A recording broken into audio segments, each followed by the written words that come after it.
Underrated Mod Spotlight.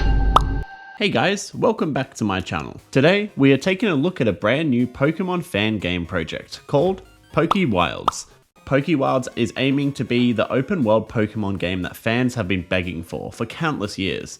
Created by a team of passionate Pokemon fans. Intentional or not, PokeWilds actually fixes the biggest issues with the most recent Pokemon titles, and creates a brand new Pokemon experience that feels more fresh and unique than any of these recent games. Despite not actually being a mod, I wanted to include this game in my mod review series as it is a shining example of a penultimate Pokemon mod experience. Recently, Nintendo has been shifting the focus of the mainline Pokemon games significantly, with Pokemon Scarlet and Pokemon Violet just around the corner, being the first official Pokemon open world game. Project Arceus was a great attempt at changing the traditional formula. However, PokeWilds has set the bar extremely high for Nintendo, as this fan-made game developed just this year is proving to be one of the best Pokemon titles ever made.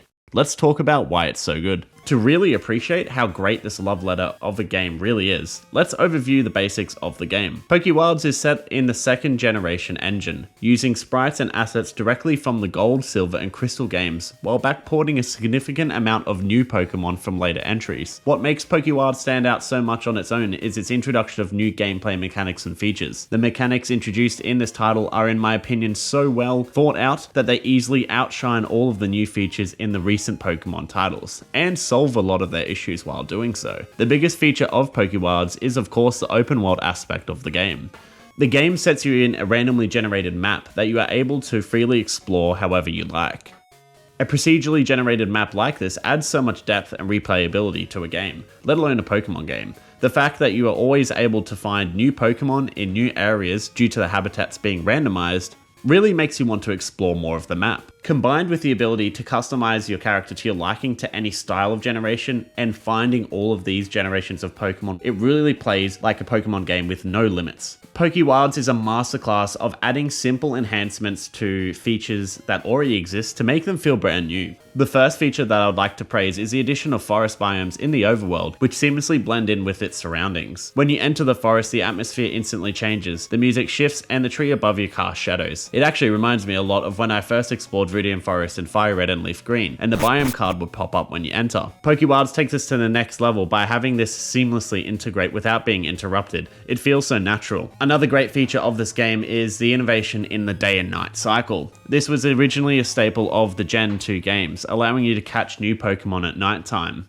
PokeWilds enhances this more by adding ghost Pokemon that only spawn in the previously mentioned forests at nighttime only. This adds a great level of difficulty that you can choose to optionally fight if you want to take on a big challenge, or you can just avoid the forest biome completely at nighttime. Another feature PokeWilds does great is being able to use your Pokemon freely for movement and HMs. It's amazing being able to select the exact Pokemon that you want to swim across the ocean or fly across the map on. PokeWilds gives HMs to Pokemon based off their type, so grass type Pokemon will automatically get cut and flying type Pokemon will automatically get fly. No more wasting HM slaves. The extra attention to detail by having your exact partner Pokemon being the Pokemon that you do fly or surf on is just phenomenal. I really think these little details go a long way. It gives you the customization to really create a team that you handpicked and selected based off the Pokemon that you yourself like, rather than requiring a certain Pokemon that can learn cut and you only keep them on your team for that reason. There are so many other countless features in PokeWilds that I enjoy so much. Electric Pokemon at nighttime, shining lights around them to prevent ghosts, Pokemon eggs now being generated on the map and able to be picked up at any time, initiating a fight with the parent's Pokemon, and Pokemon in the overworlds being friendly and hostile.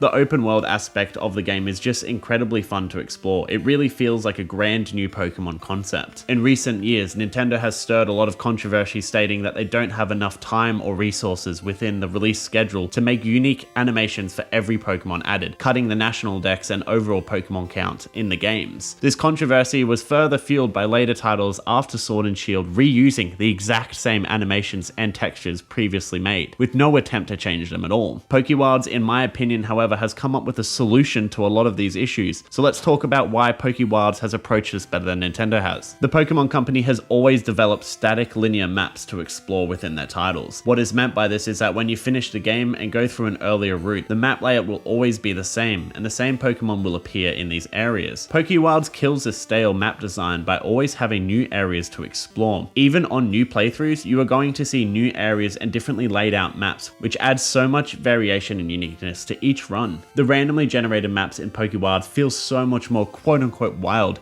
than the wild area itself within Sword and Shield. The wild area was one of the most advertised features of Sword and Shield, and even the DLC that came later on. After you've run through the wild area multiple times, it just feels so empty and barren. It's always the same thing every time. There is no soul or passion. The fact that PokeWilds is using the exact same existing assets from Generation 2, but laid out randomly and in a more unique fashion, makes it so much more natural and Pokemon-like. It blows the wild area from Gen 8 out of the water, using sprites from 1999, literally over 20 years ago. The open world gameplay also shows a better example of how Nintendo can overcome the issue of needing to create an impossible amount of Pokemon animations and sprites resources every release. The fact that PokeWilds was developed by a small team in such a small amount of time should show it's a good example that this would work. The randomized map is only comprised of a couple various small sprites, just with small randomization in its placement. Using these existing sprites and having them dynamically create a new map each time results in a much more natural habitat, which is 100 times more believable that Pokemon live in compared to the wild area.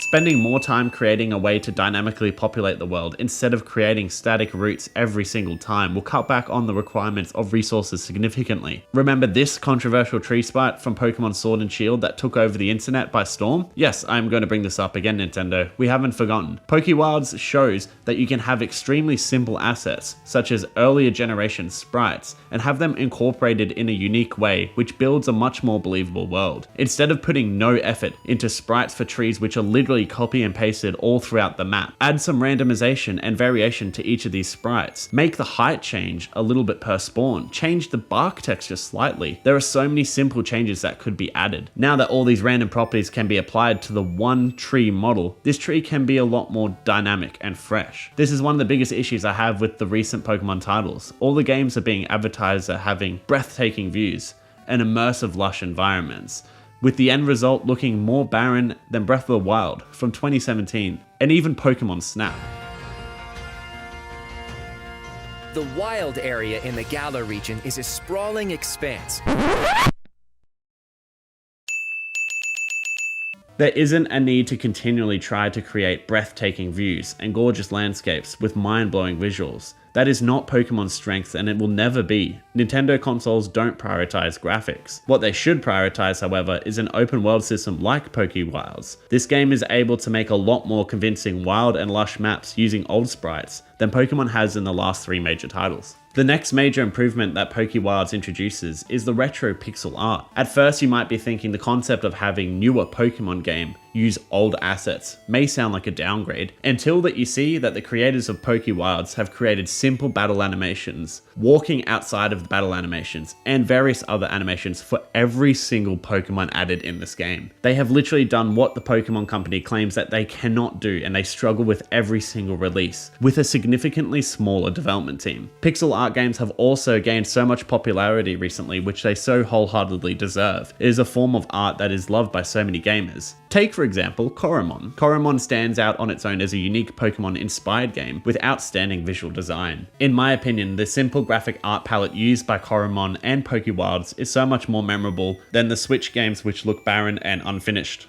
If Nintendo makes a mainline or spin-off Pokemon game using an art style like this, the amount of effort required to create a unique sprite for every single Pokemon will be significantly reduced. It really baffles me how Nintendo has never made another Pokemon game or spin-off using the pixel art graphics similar to the ones in early generations, which inspired pixel art as a genre entirely. The most important step of PokeWilds is what happens next by Nintendo. Nintendo is ruthless with its IPs, especially Pokemon, and they have been known to take down so many amazing, well thought out Nintendo inspired titles. Nintendo, PokeWilds is the penultimate example of what an amazing love letter of a Pokemon game can be. It is the true open world Pokemon game that provides a next generation experience while honoring where the series all came from 20 years ago.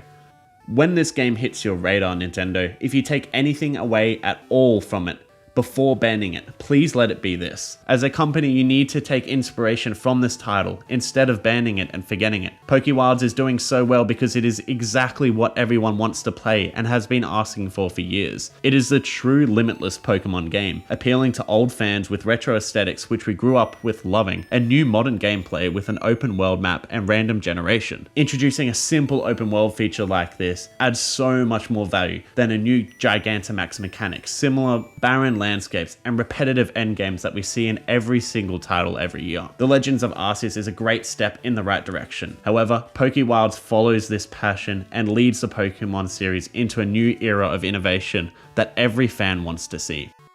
Thank you so much for checking out my video on PokeWilds. I cannot stress this enough. PokeWilds is an amazing game, and I recommend any Pokemon fans to try it out. It's a really great time. If you enjoyed this video, please make sure to subscribe and like this video. I'll have plenty more coming on the way. Until next time.